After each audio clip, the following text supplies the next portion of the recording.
And what's up, everyone? This will be another hacking quiz. You guys seem to love it last time, so let's continue. The game is, I show you a picture, you tell me how to hack it, and if you don't know, I will tell you. Let's get started. Now we can see this output right here with Nmap, and I wanted to ask you, does anything here look immediately exploitable to you or super interesting to you? What do you think?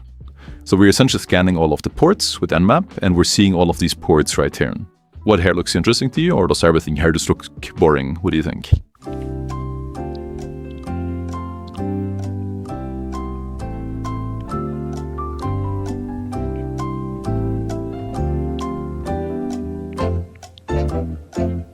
I would say it looks like nothing looks immediately exploitable, but it's interesting, I suppose. We have a web server, and we have RPC open, so I can immediately tell the fact that this is a Windows machine and not a Linux machine.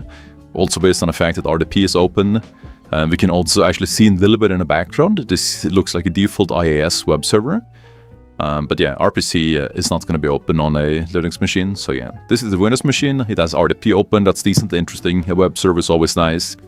SMB can sometimes give us quite nice information, and we have some high ports that we don't fully know what is, but a lot of the time this is some default RPC ports, but we will see in the future that it heavily depends, and we should do proper enumeration. So what exactly am I doing here? And does any of this look interesting and exploitable, or is this once again just boring? What do you think?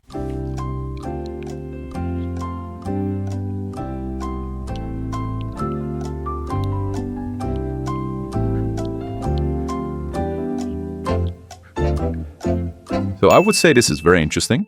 We can see that I am trying to essentially enumerate all of the users using a module called redbrute with netexec.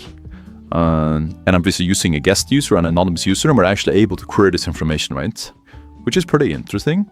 Now we can see we have a miniature guest default Nan and Bob. So pretty much guests. The only thing interesting here, I suppose, is this user called Bob, an administrator, I suppose.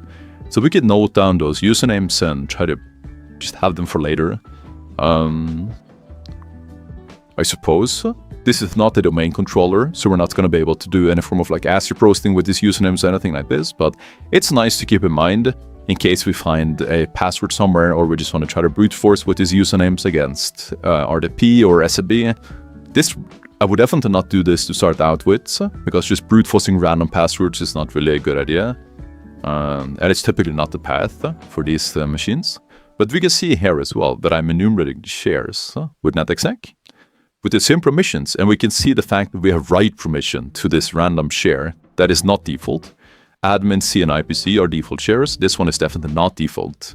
And the fact that we're able to read and write, especially to this, as just a random non-authenticated user, is incredibly interesting. Okay. So we can see that this port, this high port, in fact, were a web server.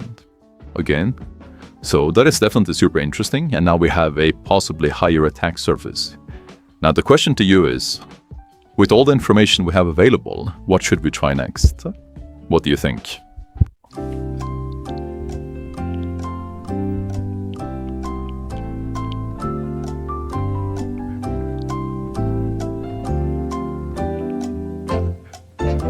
What I am thinking, at least, is that we have this share called network share, or network SV, and we have a web server. We should definitely see if this path is linked to the web server somehow, because we have write permission. So if we can write anything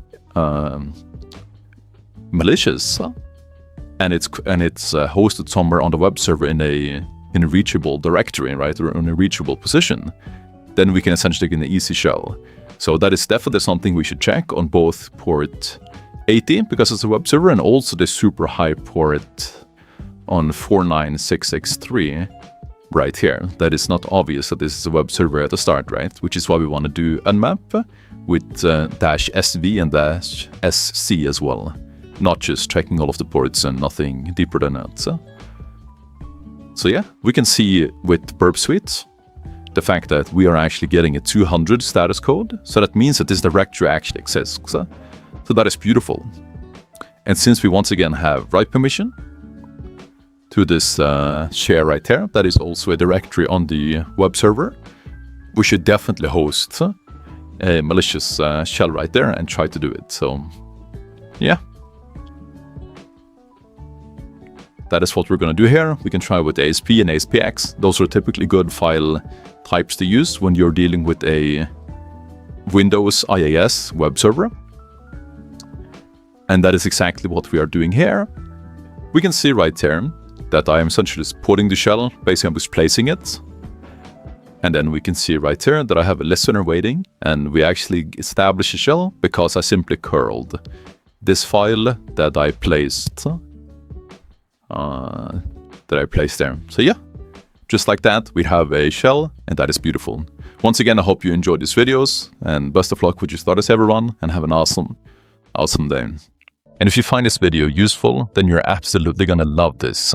We have a massive, free-to-try, 25-hour plus OSCP course that you can see that people are just absolutely loving.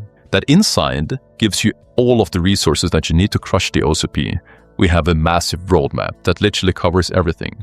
We cover initial access, privilege escalation, Windows and Linux. We cover Active Directory. We cover post-exploitation. We cover lateral movement. We cover pivoting, tunneling. We cover the exam. We cover the reporting. We cover all of the attacks that you need and all of the techniques that you need for OSCP. We also cover all the rooms that you need to do, and all of the rooms is linked inside. We cover Active Directory chains as well, and we literally cover everything. And you will instantly get all of these resources once you join. So click the link down below, try it completely for free. I'll see you inside.